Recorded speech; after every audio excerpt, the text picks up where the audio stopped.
Tuwaton sa masibang pakpak ang bagitang pastor. Pastor, Leto Giyag. Inyo ang i-claim nga kamo maoy tinuod nga katawhan sa Dios. Amen.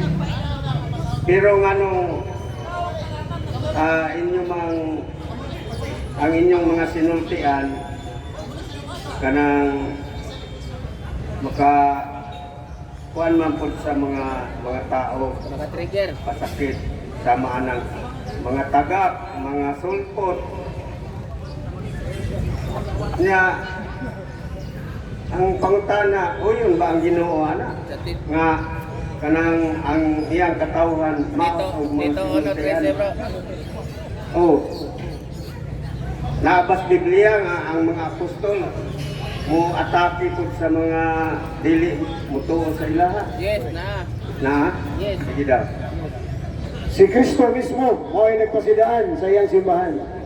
San Mateo 24:1-6. Ingon si Jesus, samtang naglingkod sila dito sa bungtod sa Olibo, ang mga tinunaan ni si Cristo pagduol kaniya og nangutana. Sultihi kami kanusa matuman kining tanan ug unsang mahitabo nga magpaila sa panahon sa imong magabot ug sa katapusan sa kalibutan. Jesus mitubag, pagbantay kamo ug ayaw kamo panlimbong ni bisan kinsa. Amen. Kaya sa akong ngalan, nagkan ang mga tao nga manhi nga magingon, ako ang Mesiyas, nagkan magdasi ang ngalan.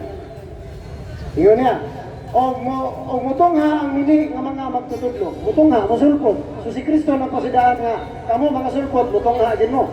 Wala nga ang sinutihan mo, kang Kristo, hindi niya mo. Kaya na masiglia. Masiglia na. Kaya ang mga apostoles, gitunglo ba nila ang mga tao, nga nisupak nila? Yes.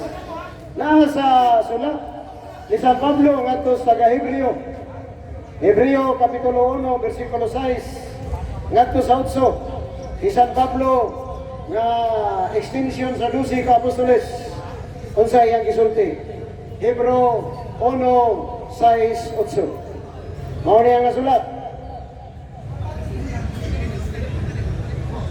Hebreo kapitulo 1 bersikulo 8. O 1:6 kadto sa 8.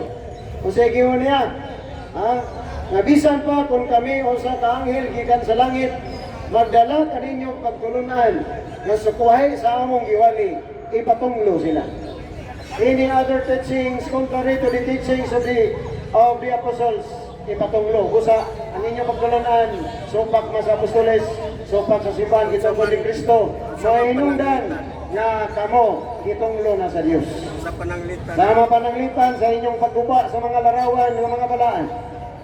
Na sa Salmo, mabasa na to, 74, 1 ngadto sa 10. Mingon Salmista David, mahal nga Dios, ang imong mga kaaway, gisulod sa imong templo, gimartilyo, gimaso, giatsa ang mga larawan ng mga balaan. Kung ang trabaho ninyong mga pastor, siguba sa mga buga nga balaan, dako ng gaba, dako ng sala.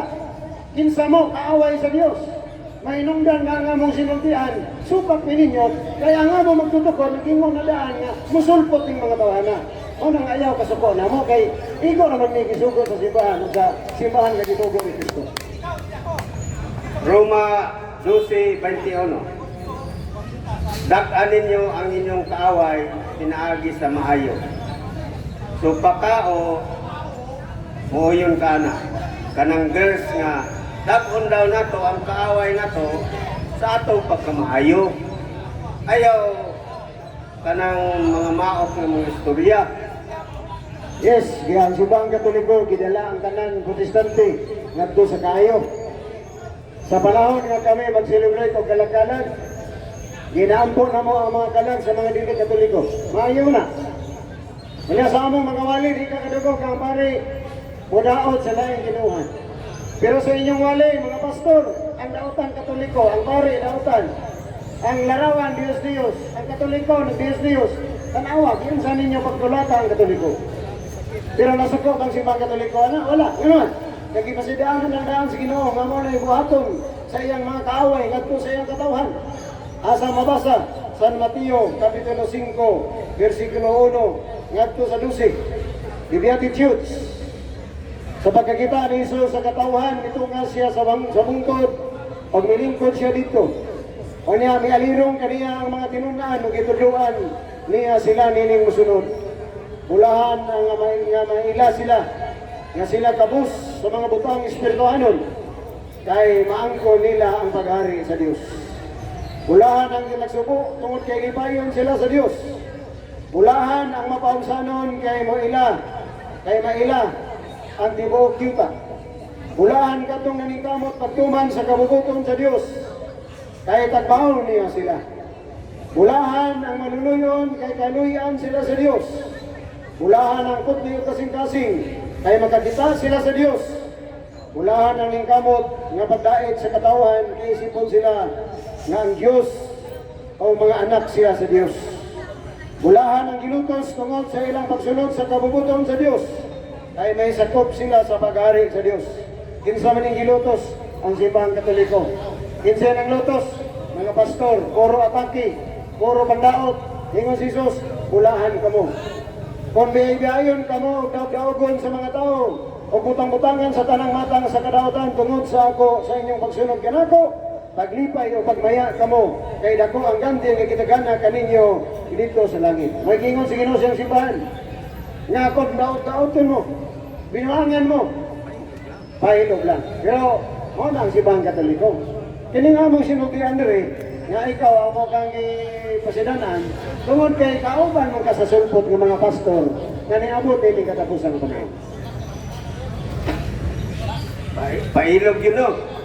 So, katong gitukod ni Kristo, mara gito'y tinuod. Gawas atong gitukod niya, wala na. Si Kristo ang nagtukod sa whole structure, the whole church. Panalitan Katoliko yan. Oh, payon nga Christianity. Kung sa may Christianity in the first century, Wala kas Katoliko. Roman Catholic Church. Si San Pablo nagtukod po, siya to sa mga hintil, nagtukod po siya mga Kristohanong kadilingban. Pero attributed po kang Kristo as the overall founder of the church. Ang inyong lahi, nagtukod mo, itudlo ang inyong pagdumot kang Kristo o sa iyang simbahan, kamamamiri o sa mga pare. Busa ang inyo ha, al kontra, dili kauban sa Ginoo. Kamo ang ikasilagan sa Dios, dili ang simbahan Katoliko. Maura mo na sa ingon nga outside the church, Roman Catholic, there is no salvation. Tama ba? Council of Trent, naingon na. Oh, tama. Kaya itong panahon na, ang mga pare, gipang patay, ang mga madre, gipang rape, ang mga misyonaryong Katoliko, gipang patay, gipang pana. The early martyrdom of the Catholic Church, motong ang simbahan, naging siya konseho. O kasuko ang simbahan, ngayon ang simbahan, extra ecclesia, nulla salus. Outside the Catholic Church, there is no salvation. Nga naman, tungod niya ito mga abusado, tungod niya ito mga tao nga nagpatay sa mga Katoliko. Pero may na lang nangingiron, kaya mo mapatay na mo. Ang inyong ipatay, pulong raman, siya mo pandao. Ha? Pero ang simbahan, ingon ninyo, sa Batikan to, ang Batikan II, ingon, basta na kay pagtuo sa Diyos. O niya, nanigamot ka pagkamataraw. O niya, wa ka masayod na Katoliko may tinuod, maluwas ka. Pero kung nasayod ka, Katoliko may tinuod, kaya nagtukot yung gigimo, nagkikupitin sa kas Ginoo, delikado ka. Nga naman, kaaway na niyo ang Diyos. Asa mo na sa Biblia? Nana sa buhat, Kapitulo 4, versikulo 11. O sige, ingon sa buhat 4:11. Jesus mao ang gisgutan sa kasulatan nga nagingon. Ang bato nga gisalikway ninyong mga magtutukod ug balay. Kamo nagtutukod man mo, mga founders. Kamo mo nagsalikway ni Kristo. Si Kristo nga gisalikway nining magtutukod, nahimong bato sa pamagang. Nahimong mahinungdanong bato. Kamo di ay mga nagtukod og sikta. Kung sige ingon, nakikaaway kang Kristo.